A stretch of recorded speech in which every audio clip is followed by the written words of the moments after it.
اعوذ باللہ من الشیطان الرجیم بسم اللہ الرحمن الرحیم۔ بعض منکرین امکان کذب یا قائلین امتناع کذب نے یہ استدلال کیا ہے کہ الکلام النفسی جو ہے یہ خبر ہے، اور اگر یہ خبر ہے تو ازل میں صادق ہوگا یا کاذب۔ اگر اس کا صدق حادث ہے تو کذب قدیم ہو جائے گا، اور اگر کذب اس کا ممکن ہے تو صدق قدیم ہو جائے گا۔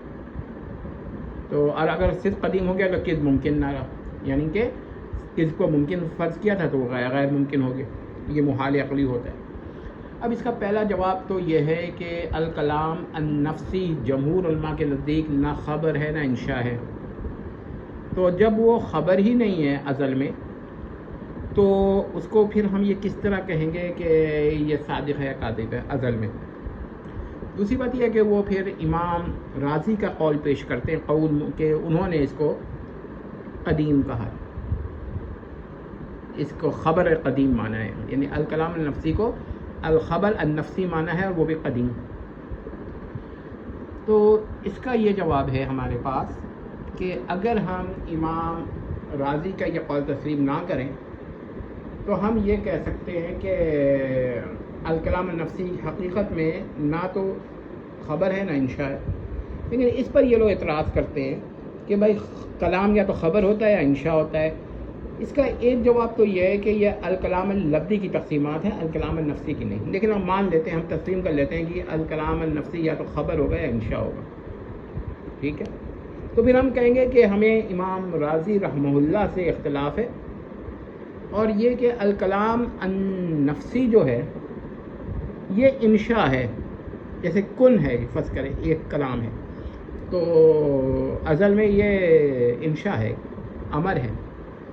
اب ظاہر نہ صادق ہوگا نہ کاذب ہوگا، کیونکہ انشاء نہ صادق ہوتا ہے نہ کاذب ہوتا ہے۔ لیکن ہم کہتے ہیں یہ جواب بھی امام رازی کے مقابلے میں پیش کرنا جو ہے نا، یہ تو ایک علمی بحث کے تحت ہے۔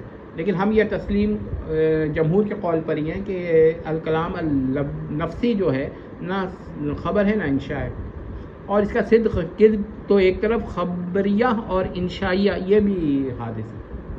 لیکن اب اس کا ایک جواب اور ہے کہ ہم نے تسلیم کر لیا کہ الکلام النفسی خبر قدیم ہے، تو کس چیز کی خبر دے رہے ہیں؟ کیونکہ ازل خبر ماضی ہوگا، حال ہوگا، مستقبل ہوگا۔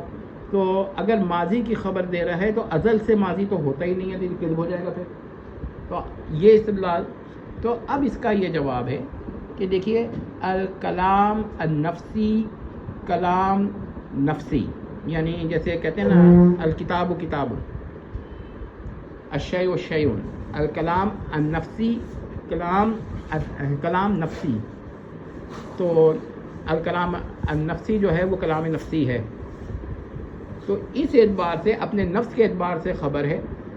اب تو یہ بھی اعتراض ختم ہو گیا کہ ازل میں یا تو یہ خبر ہوگا یا انشاء ہوگا، تو یہ اپنے نفس کے اعتبار سے اس اعتبار سے خبر ہوا کہ یہ اپنے نفس کے کلام نفسی ہونے کی خبر دے رہا ہے۔ لیکن باقی جو واقعات ہیں ان کے اعتبار سے اس کا صدق بھی حادث ہے اور انشائیہ بھی حادث ہے، یعنی خبریہ بھی حادث ہے اور انشائیہ بھی حادث ہے۔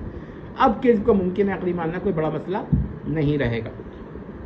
یہ تو یہ جواب ہو گیا۔ اس کا مطلب یہ ہوا کہ الکلام النفسی جو ہے مختلف اعتبارات سے، اگر ہم مان بھی لیں کہ بعض اعتبارات قدیمیہ سے، اب اگر اعتبار قدیم نہیں ہوتے، کہیں گے اپنے نفس کے اعتبار سے تو قدیم ہو سکتا ہے نا، یا اپنی ذات کے اعتبار سے، یعنی الواجب و واجب، اب یہ خبر مان لیجئے تو ازل میں بھی یہ صادق ہے، مگر اس سے یہ ہرگز ازل میں ثابت نہیں ہوگا الحادث و موجود، ٹھیک ہے؟ کیونکہ الموجود و موجود یہ ازل میں ثابت نہیں ہوگا، کیونکہ موجود جو ہے وہ حادث بھی ہوتا ہے، قدیم بھی ہوتا ہے، تو قدیم ازل میں تو موجود نہیں ہے، تو کذب ہو جائے گا۔ تو اب آپ یہ کہیں گے زمانیات سے، بس ہم یہی کہہ رہے ہیں کہ ہماری بات یہ ہے کہ الکلام النفسی جو ہے اس کے دو قسم کے تعلقات ہیں، ایک ہے اپنے نفس اور